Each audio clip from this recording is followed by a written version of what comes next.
আজকে যিনি সংসদের ধারাবাদ শিখান, আমাদের সংবিধান শিখান, সব জান্তা শমশের সালাউদ্দিন আহমেদ, যার বাংলাদেশের আন্দোলন সংগ্রামে ন্যূনতম কোনো অবদান নেই, যিনি শিলংয়ে বসে ভিডিও কলের মধ্য দিয়ে বাংলাদেশে আন্দোলন দেখেছিলেন, তিনি এখন আমাদের বাংলাদেশ কিভাবে তৈরি হবে এই সবক সালাউদ্দিন আহমেদের কাছ থেকে আমরা নিতে রাজি নই। আমরা যারা আন্দোলন সংগ্রাম করেছি, আমরা নির্ধারণ করব আগামীর বাংলাদেশ কেমন হবে। এই আন্দোলনে দেখি নতুন নতুন এক এক দিন এক একজন মাস্টার মাইন্ড। আমাদের কর্নেল ওলি আহমেদ বলেছেন, তো অস্বীকার করার কোনো সুযোগ নেই। জামাত ইসলামীর সেক্রেটারি জেনারেল অধ্যাপক মিয়া গোলাম পরোয়ার বিবৃতি দিয়েছেন যে এই আন্দোলনের সাথে আমরা একমত, এই আন্দোলনের সাথে আমরা সংহতি প্রকাশ করছি। আর মির্জা ফখরুল ইসলাম আলমগীর তিনি বক্তব্যে বলেছিলেন যে এই আন্দোলনের সাথে আমাদের কোনো সংযোগ নাই। এটাই তো বাস্তবতা। আজকে গুপ্ত গুপ্ত আওয়াজ শুনি আমাদের প্রধানমন্ত্রীর মুখে। গুপ্ত কে? যারা বাংলাদেশে আন্দোলন সংগ্রাম করেছে তারা গুপ্ত, নাকি যারা বিদেশে ছিল তারা গুপ্ত? যারা শিলংয়ে ছিল তারা গুপ্ত, নাকি এখানে যারা বুক পেতে গুলি খেয়েছে তারা গুপ্ত? আপনার পাশে কিন্তু দু একজন দালাল, ভারতের দালাল জুড়ে গেছে, আমরা এদেরকে চিনি। এরা ইবলিশ, এরা ভারতের দালাল, এরা দেশকে বিক্রি করতে চায় আপনাকে সামনে রেখে। আপনি তাদের কথায় পড়ে গেলে এবার কিন্তু দেশটা সর্বনাশ হয়ে যাবে। আপনি এদের খপ্পর থেকে বেরিয়ে আসুন, না হলে দেশকে রক্ষা করা যাবে না। এরা এখন আপনার সাথে তাল বাহানা শুরু করছে, কি জুলাইকে ব্যাখ্যা দেয়, হেথা ওথা, এই যে এখানে সেখানে ইত্যাদি, আপনাকে ভুল বোঝাবার চেষ্টা করে। জ্ঞান দিয়ে বোঝার চেষ্টা করবেন, না হলে সর্বনাশ শুধু আপনার একার হবে না, সর্বনাশ আমাদেরও হয়ে যাবে। আলোচনা সভার সম্মানিত প্রধান অতিথি, জাতীয় সংসদের বিরোধী দলীয় নেতা, আগামীর বাংলাদেশের প্রধানমন্ত্রী ডাক্তার শফিকুর রহমান, আমাদের মাঝে উপস্থিত আছেন আজকের অনুষ্ঠানের সম্মানিত প্রধান আলোচক, এলডিপির প্রতিষ্ঠাতা চেয়ারম্যান, সাবেক মন্ত্রী, রণাঙ্গনের বীর মুক্তিযোদ্ধা কর্নেল অবসরপ্রাপ্ত অলি আহমদ বীর বিক্রম, এনসিপির মুখ্য সমন্বয়ক মজলুম জননেতা নাসির উদ্দিন পাটোয়ারি সহ আমাদের লেবার পার্টি এবং আমাদের বিভিন্ন জায়গা থেকে আগত ভাইয়েরা, সাংবাদিক বন্ধুরা, আসসালামু আলাইকুম ওয়া রাহমাতুল্লাহি ওয়া বারাকাতুহু। আমাদের আজকের বিষয় হচ্ছে জান দেব জুলাই দেব না। আমরা জান বাংলাদেশের জন্মলগ্ন থেকে দিয়েছি, তার আগেও দিয়েছি। সেই খেলাফত আন্দোলন থেকে শুরু করে রেশমি রুমালের আন্দোলন, কত আন্দোলন হয়েছে, সমস্ত আন্দোলনে আমরা জীবন দিয়েছি। মহান মুক্তিযুদ্ধ, ভাষা আন্দোলন, স্বৈরাচার বিরোধী আন্দোলন, হাসিনা বিরোধী আন্দোলন, এবং এই হাসিনার 17 বছরে গুম, খুন, হত্যা, নির্যাতন, নিপীড়ন, আমরা শুধু জীবন দিয়েছি। আমরা তারপরে স্তব্ধ হয়ে যাইনি, আমরা আবারও জীবন দেব। কিন্তু শুধুমাত্র একটা জিনিস আমরা দেব না, আমরা জুলাই দেব না। এই জুলাই আমাদের মহা অর্জন। আজকে আমাদের কিছু বন্ধুরা মনে করে যে আমরা জুলাই বললে বোধহয় 71 বোধহয় বিলীন হয়ে যায়। আরে 71-এর চেতনা এবং জুলাইয়ের চেতনা এক এবং অভিন্ন। 1971 সালে আমরা অস্ত্র হাতে নিয়েছিলাম, আমাদের কর্নেল ওলি আহমেদরা অস্ত্র হাতে নিয়েছিল বৈষম্য মুক্ত বাংলাদেশের জন্য। কিন্তু সরকার এসেছে, সরকার গেছে, কিন্তু এদেশের মানুষের বৈষম্য দূর হয় নাই। আমরা, আওয়ামী লীগ ছিল, শেখ মুজিব ছিল, সারা জীবন গণতন্ত্রের জন্য আন্দোলন সংগ্রাম করে ক্ষমতা পাওয়ার পরে একদলীয় বাকশাল কায়েম করেছে। জিয়াউর রহমান ছিলেন, খালেদা জিয়া ছিলেন, শেখ হাসিনা ছিলেন। আমরা শুধু সরকারের পর সরকার পেয়েছি। পরিবর্তন হয়েছে, কিন্তু কাঙ্ক্ষিত পরিবর্তন হয়নি। আমরা একটা অর্থবহ পরিবর্তন চাই। আমরা আওয়ামী লীগের পরিবর্তে বিএনপি, বিএনপির পরিবর্তে জামাত বা কোনো অন্য কোনো দল, আমরা কোনো দলের পরিবর্তনের জন্য জুলাই আন্দোলন করি নাই।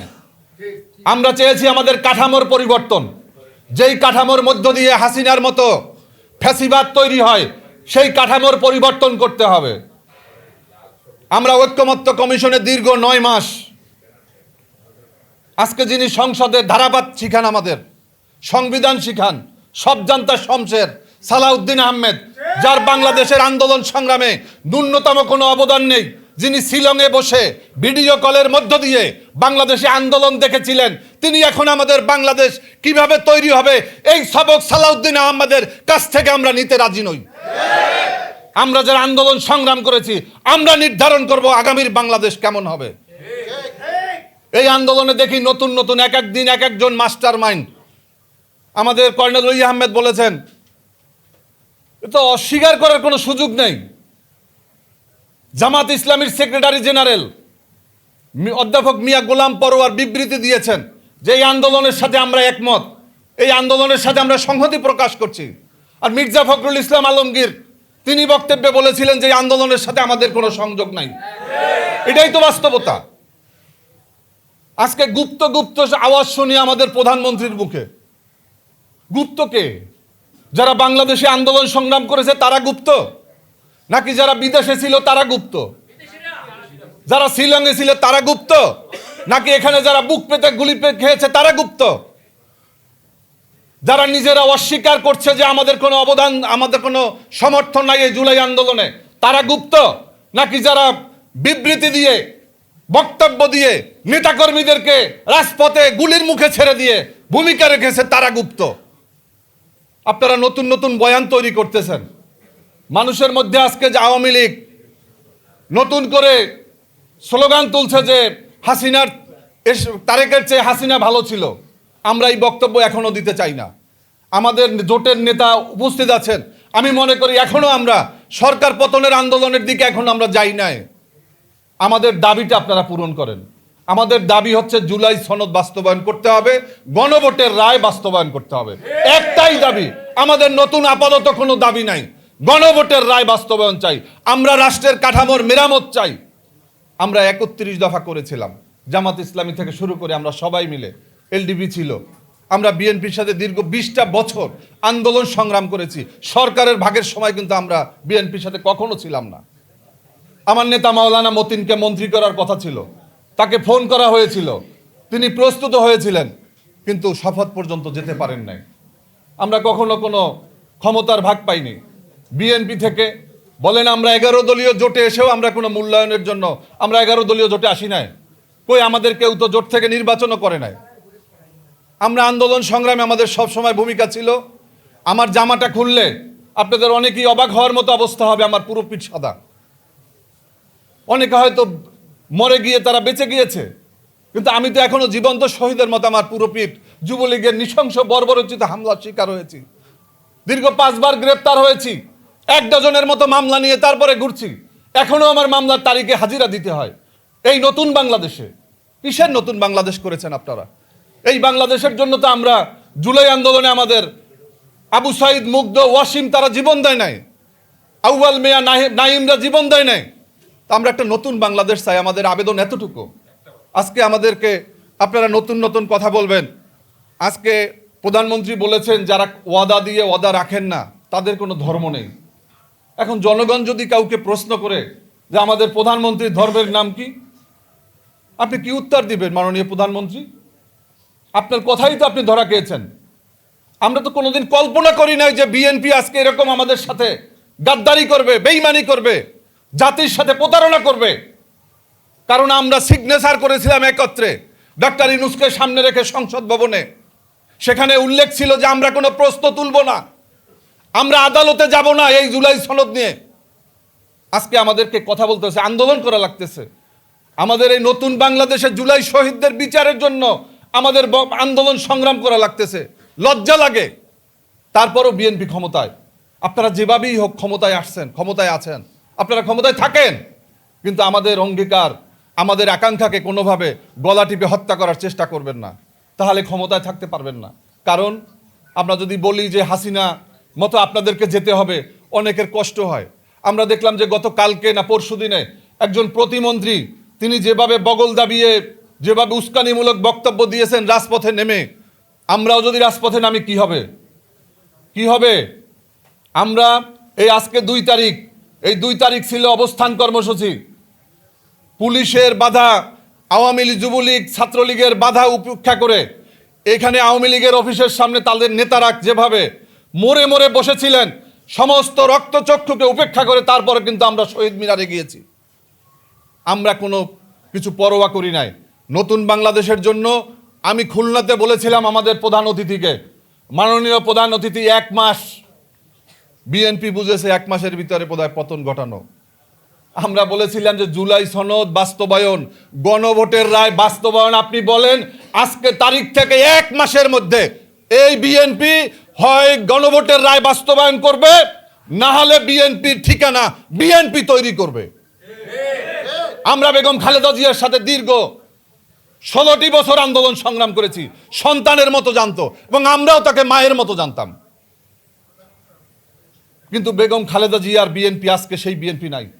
আমি জিয়াউর রহমানের বিএনপি দেখি নাই, কিন্তু কর্নেল অলি আহমেদের মুখে বিএনপির কথা শুনেছি, জিয়াউর রহমানের কর্মকাণ্ডের কথা জেনেছি, কিন্তু আজকের বিএনপি সেই বিএনপি নয়। প্রধানমন্ত্রী আজকে তিনি অনেক সময় কথা বলেন না, তিনি শুধু টেবিল চাপড়ান। তিনি সমস্ত অপকর্মকে তিনি টেবিল চাপড়িয়ে তিনি সমর্থন যোগান। এগুলো বন্ধ করেন।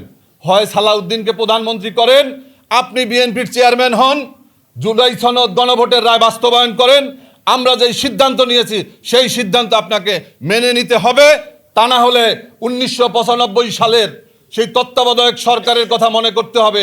বিএনপির বন্ধুদের, আপনারা সবসময় সব কিছু মেনে নেন, কিন্তু পানি ঘোলা করে মেনে নেন। আমরা চাই না বাংলাদেশের মানুষের সামনে আপনাদের সেই ঘোলা পানিতে আপনাদেরকে আমরা বাধ্য করি। আপনারা আপনাদের মতো মেনে নেন। আপনাদের সবাইকে ধন্যবাদ। আজকে যারা এসেছেন, আমাদের মেহমানবৃন্দ, সাংবাদিক বন্ধু এবং যারা উপস্থিতি, আপনাদের সবাইকে বাংলাদেশ লেবার পার্টির পক্ষ থেকে আন্তরিক শুভেচ্ছা, মোবারকবাদ। বাংলাদেশ জিন্দাবাদ, বাংলাদেশ লেবার পার্টি জিন্দাবাদ, 11 দলীয় ঐক্য জিন্দাবাদ, জিন্দাবাদ। মাননীয় প্রধানমন্ত্রী, প্যান্ডোরার বাক্স খুলতে চাই না। 1996 সালে আপনার আম্মাজানকে এইরকম ভুল ভ্রান্তিতে ফেলে দেওয়া হয়েছিল। বলা হয়েছিল আপনার মায়ের কণ্ঠ দিয়ে যে শিশু এবং পাগল ছাড়া আর কেউ কিছু ওই যে বিষয়টা ছিল তত্ত্বাবধায়কের, আপনার মায়ের যে এই অবস্থান সৃষ্টি হবে, সেদিন আমরা আগেও বুঝতে পেরেছিলাম, পরেও বুঝতে পেরেছিলাম। কারণ আপনার মায়ের পাশে যারা এই পরামর্শটা আপনার মাকে দিয়েছিল, তারা ছিল ভারতের দালাল, শয়তান, ইবলিশ, স্বার্থ শিকারী, পরনির্ভরশীল, ব্যক্তিকেন্দ্রিক, ভারতের পা চাটা পদলেহী শয়তানের বাচ্চারা আপনার মাকে সেদিন এই দুর্দশায় ফেলে দিয়েছিল। আমাদের খুব কষ্ট হয়েছিল, কারণ আপনার আম্মা ছিলেন জাতীয়তাবাদীর ধারক এবং বাহক। কিন্তু শেষ পর্যন্ত ওই দালাল চক্রের কারণে আপনার আম্মা ওখানে দাঁড়িয়ে থাকতে পারেন নাই, এবং দাঁড়িয়ে থাকতে না পারার কারণে সেদিন জাতীয়তাবাদী রাজনীতির যে ক্ষতি হয়েছে, সে ক্ষতি এখনো আমরা পোষায় নিতে পারি নাই। আমাদের জামাত ইসলাম আজকে 11 দলীয় জোটের অন্যতম লিডিং দল, তারা এই ফর্মুলাটা দিয়েছিলেন। শুনেন নাই, শুনেছিলেন, যখন ঘাটটা মটকে গেল তখন শুনলেন। আর শুনে পরাজয় শুধু আপনার হয় নাই, আপনার দলের হয় নাই, গোটা বাংলাদেশের জাতীয়তাবাদী শক্তির পরাজয় হয়ে গেল। এই অবস্থা চলতে দেওয়া যাবে না। আপনার পাশে কিন্তু 2-1 দালাল, ভারতের দালাল জুড়ে গেছে। আমরা এদেরকে চিনি। এরা ইবলিশ, এরা ভারতের দালাল, এরা দেশকে বিক্রি করতে চায় আপনাকে সামনে রেখে। আপনি তাদের কথায় পড়ে গেলে এবার কিন্তু দেশটা সর্বনাশ হয়ে যাবে। আপনি এদের খপ্পর থেকে বেরিয়ে আসুন, না হলে দেশকে রক্ষা করা যাবে না। এরা এখন আপনার সাথে তাল বাহানা শুরু করছে, কি জুলাইকে ব্যাখ্যা দেয়, হেথা ওথা, এই যে এখানে সেখানে ইত্যাদি, আপনাকে ভুল বোঝাবার চেষ্টা করে। জ্ঞান দিয়ে বোঝার চেষ্টা করবেন, না হলে সর্বনাশ শুধু আপনার একার হবে না, সর্বনাশ আমাদেরও হয়ে যাবে। এবং আমাদের সর্বনাশ যেন না হয়, এই জন্য আপনার একজন মন্ত্রী নাকি বলেছে, গতকালকে বলেছে, কি বলেছে জানেন? উনি নাকি ওনাদের কথা যদি দেশ না চলে, উনি নাকি আঙ্গুল বাঁকা করবেন। আরে বেটা, গর্ধবের বাচ্চা, আঙ্গুল তো বাঁকা করে মানুষ ঘি খাওয়ার জন্য, তোর আঙ্গুল বাঁকা করতে হবে না, বাংলাদেশের মানুষ তোর হাত বাঁকা করে ছেড়ে দিবে। বেটা বদমাইশের দল, বাম সংগঠন করো, আল্লাহ খোদার নাম নাই, আর ভারতের দাবিদারি করো। এই অবস্থা চলতে দেওয়া যাবে না। এবং এই অবস্থা চলতে দেওয়া যাবে না বলে আজকে এই যে মোস্তাফিজুর রহমান, আমাদের ইরান ভাই যে আয়োজন করেছে, এই আয়োজনের মধ্য থেকে আওয়াজ উঠুক, গোটা বাংলাদেশে, টেকনাফ থেকে তেতুলিয়া, রূপসা থেকে পাথুরিয়া, আওয়াজ একটাই, জুলাই সনদ বাস্তবায়ন করতে হবে। জুলাই কিভাবে আদায় করতে হয় বাংলার মানুষ জানে, এবং আমাদের নেতা শফিল আলম প্রধান সহ অন্যান্য নেতারা আমাদের সেই পথ দেখিয়ে গেছে। এবার শুধু লড়াই গায়ে গতরে হবে না, লড়াই হবে সমানে সমানে। ইনশাল্লাহ সবাইকে ধন্যবাদ জানিয়ে আমি আমার বক্তব্য শেষ করছি। বিজয়ের পথে যাত্রা শুরু, জীবন অথবা মৃত্যু। আসসালামু আলাইকুম।